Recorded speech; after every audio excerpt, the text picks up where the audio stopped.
तो हेलो प्यारे स्टूडेंट्स, कैसे हैं आप लोग। उम्मीद आप लोग मजे में होंगे, मस्त होंगे। मैं पांडव सर हर दिन की तरह आज भी आप लोगों के चैनल पर स्वागत करता हूं। आज की इस वीडियो में हम लोग पढ़ने वाले हैं बिहार बोर्ड के क्लास 9 का मैथमेटिक्स में 5वां चैप्टर यूक्लिड का ज्यामितीय परिचय। हालांकि इस चैप्टर का हम लोग कई वीडियोज बना चुके हैं। आज यह वीडियो इस चैप्टर का आखिरी वीडियो होने वाला है और आज हम लोग इस वीडियो के माध्यम से पढ़ने वाले हैं प्रश्नावली 5.1 के सवाल नंबर 7 से। इससे पहले जितने भी सवाल थे या उससे संबंधित जो भी थ्योरी थे, सारी चीज़ को बढ़िया से करवा चुके हैं। ठीक है, साथ ही साथ आप लोगों को एक छोटी सी जानकारी दे दूं। अगर आप जो भी इस वीडियो में देखते हैं और आप चाहते हैं कि इसका पीडीएफ नोट्स आपको मिले, इसका पीडीएफ नोट्स हमारे टेलीग्राम चैनल पर अवेलेबल है। आप चाहो तो इस वीडियो के डिस्क्रिप्शन में जाकर टेलीग्राम लिंक से डायरेक्ट ज्वाइन हो सकते हैं और पीडीएफ का लाभ ले सकते हैं। अब ज़्यादा बात ना करते हुए आज क्लास स्टार्ट करते हैं। प्रश्न आपके सामने है। कहता है यूक्लिड की अभिगृहीतों की सूची में दिया हुआ अभिगृहित 5 एक सर्वव्यापी सत्य क्यों माना जाता है। ध्यान दीजिए कि यह प्रश्न 5वीं अवधारणा से संबंधित नहीं है। अभिगृहित अलग है, अभिधारणा अलग है।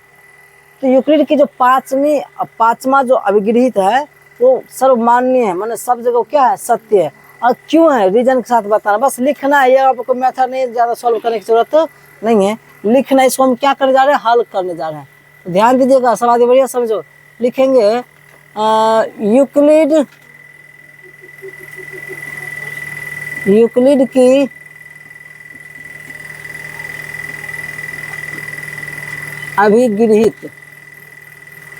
अभिगृहित 5 सभी जगह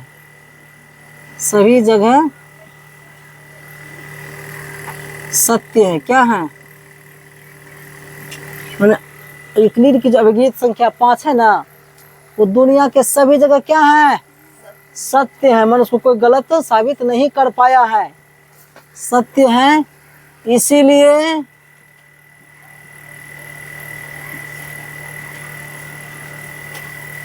कैसे लिखते हैं, देखो सुनो।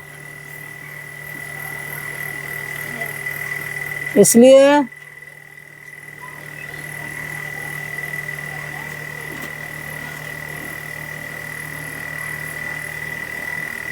यूक्लिड की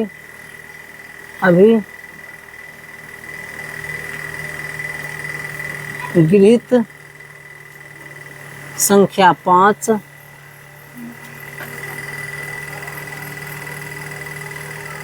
सर्वव्यापी सत्य। सर्वव्यापी माना समझते हैं जी, सर्वव्यापी माना सभी जगह सत्य है। सर्वव्यापी माने पूरे दुनिया में व्याप्त है, सब लोग जानते हैं कि नहीं, ये बात क्या बिल्कुल सही है। स्क्रीनशॉट ले लो। अब जो है प्रश्नावली 5.2 मात्र, इसमें 2 सवाल हैं। एक सवाल को पढ़ते हैं। कहते हैं आप यूक्लिड की 5वीं अवधारणा को किस प्रकार लिखेंगे ताकि वह सरलता से समझी जा सके। माने यूक्लिड की जो 5वीं अवधारणा था, बड़ा इंपॉर्टेंट है। यूक्लिड की 5वीं अवधारणा क्या है, बड़ा इंपॉर्टेंट है, बड़े काम की चीज़ है। यहाँ पे प्रश्न आपसे पूछा जा रहा है कि यूक्लिड की जो 5वीं अवधारणा है उसको आप किस प्रकार से लिखोगे कि वह सरलता से समझी जा सके। कोई भी लोग उसको पढ़ेंगे तो आसानी से उसको समझ सकेंगे। कैसे लिखेंगे, तो हम लोग परिभाषा याद किए थे, यानी कि यूक्लिड की जो 5वीं अवधारणा था वो इस प्रकार से था। इसको हम हल करने जा रहे हैं, वो आपको लिखना पड़ेगा। लिखेंगे यदि 2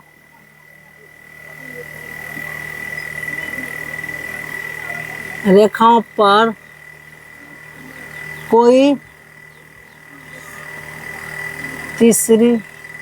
2 रेखाओं पर तीसरी हाँ इस प्रकार गिरती है कि यदि 2 रेखाओं पर कोई तीसरी रेखा इस प्रकार गिरती है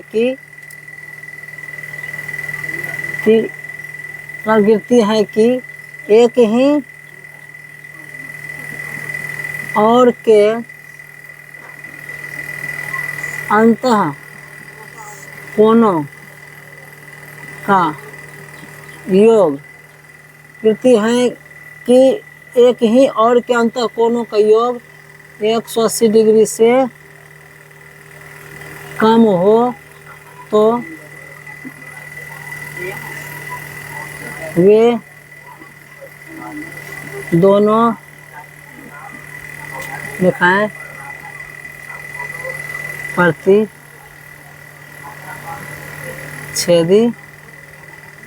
होंगे।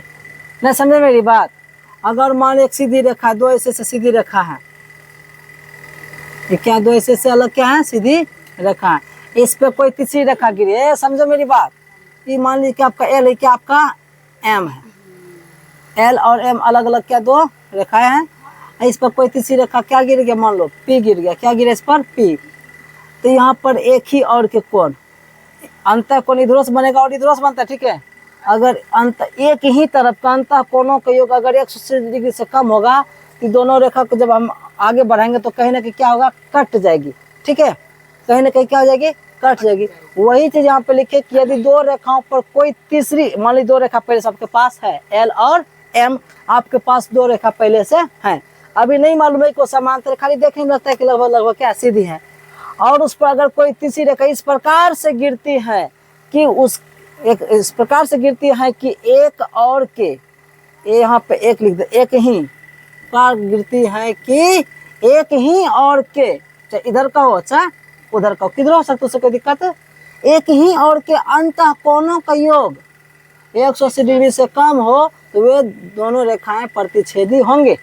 अगर इधर का कोण का मापो या इधर कोण का मापो, अगर वो 180 डिग्री से क्या होता है, मान ई कोण को और ई कोण को, दोनों कोण एक दूसरे का क्या करता है, यहाँ पे ई कोण क्या है? अंत कोण है। ये भी क्या है? अंत कोण है।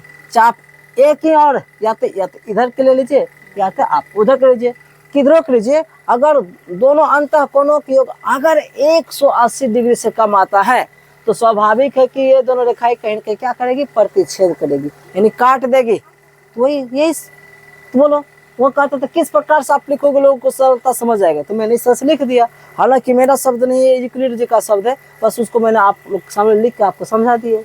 अगर कोई दो रेखाएं हैं उस पर कोई तीसरी रेखा इस प्रकार से प्रतिच्छेद करे कि उस रेखा के अनुदिश जो भी एक ही और अंतः कोण बनेगा तो उन दोनों का योगफल अगर 180 से भी क्या होगा? कम होगा, यानी दो समकोण से कम होगा, तो वो दोनों रेखाएं प्रतिच्छेदी होंगे। कन्फर्म है? या उसको आगे बढ़ा पे कहीं ना कहीं वो दूसरे को क्या कर देगा? काट देगा। ये पढ़ाए थे आप लोगों को, स्क्रीन सुन लीजिए। सवाल नंबर 2 आपके सामने है, क्या यूक्लिड की 5वीं अवधारणा से समांतर रेखाओं के अस्तित्व का औचित्य निर्धारित की होता है? स्पष्ट कीजिए। मतलब ई कि यूक्लिड की जो 5वीं अवधारणा थी ना, हाँ। उस अवधारणा से आप समांतर रेखा के अस्तित्व के बारे में कुछ कह सकते हैं क्या? एकदम कह सकते हैं। हम यूक्लिड की 5वीं अवधारणा से समांतर रेखा के बारे में महत्वपूर्ण बात बता सकते हैं। वो कैसे? वो ऐसे, देखिए स्पष्ट करते हैं। लिखेंगे, हम क्या करने जा रहे हैं? हल करने जा रहे हैं। फिर वही काम लिखेंगे जैसे बताए थे। हाँ। दो रेखाओं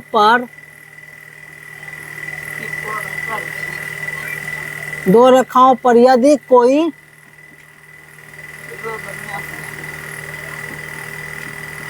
तीसरी रेखा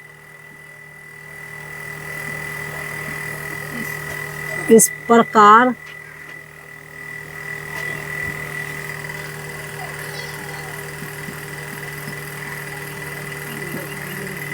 दो रेखाओं पर यदि कोई तीसरी रेखा इस प्रकार से गिरती है कि रेखा के एक ही और के अंतः कोणों का योग 180 डिग्री से कम हो तो, समझो मेरी बात। यहाँ पर कहता है दो रेखाओं पर यदि कोई तीसरी रेखा इस प्रकार से गिरती है कि रेखा के एक ही और के अंत कोणों का योग 180 डिग्री से कम हो तो वे रेखाएं, वे दोनों रेखाएं, वे दोनों रेखाएं क्या होगी? प्रतिच्छेदी होगी। एक बार बताए थे जी, प्रतिच्छेदी होगी। ठीक है, फिर यहीं पे लिखेंगे लेकिन एक ही और के अंतः कोणों का योग 180 डिग्री हो तो वे दोनों रेखाएं क्या होंगे? वे दोनों रेखाएं समांतर होंगी। बात समझ में आई? हाँ,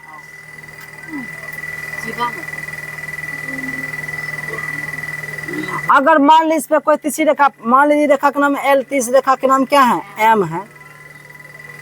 इस रेखा का नाम क्या है? पी है।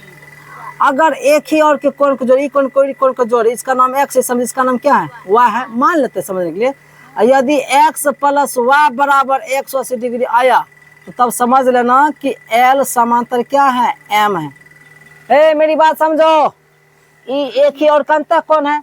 अगर इन दोनों कोण को जोड़ेंगे, अगर वो 180 डिग्री आ जाता है तब समझ लेना कि जो एल और एम रेखा है वो अब प्रतिच्छेदी नहीं है, वो क्या है? समांतर है। तो एक बात समझ में आई? अच्छा, यूक्लिड की पांचवी धारणा से हम साबित भी कर सकते हैं कि कोई दो रेखा समांतर होगी कि नहीं। अगर कोई दो रेखा है, उस पर कोई तीसरी रेखा काटती है तो उस रेखा के एक ही और जो भी अंतःकोण बनेगी ना, अगर उसका योगफल 180 डिग्री ही हो जाए तब स्वाभाविक है कोई दो रेखा क्या होगी? समांतर रेखा होगी। अगर 180 डिग्री से कम होगा, अब मान लीजिए अभी दूसरा बताते थे, सिर्फ करके कैसे बताते हैं, अच्छा करके जी, इधर 180 से ज्यादा होता होगा, इधर 180 से क्या होता होगा? कम होता। जिधर कम हो तो कहीं कहीं उधर क्या कट जाती है, ये धीरे धीरे फैलते जाती होगी।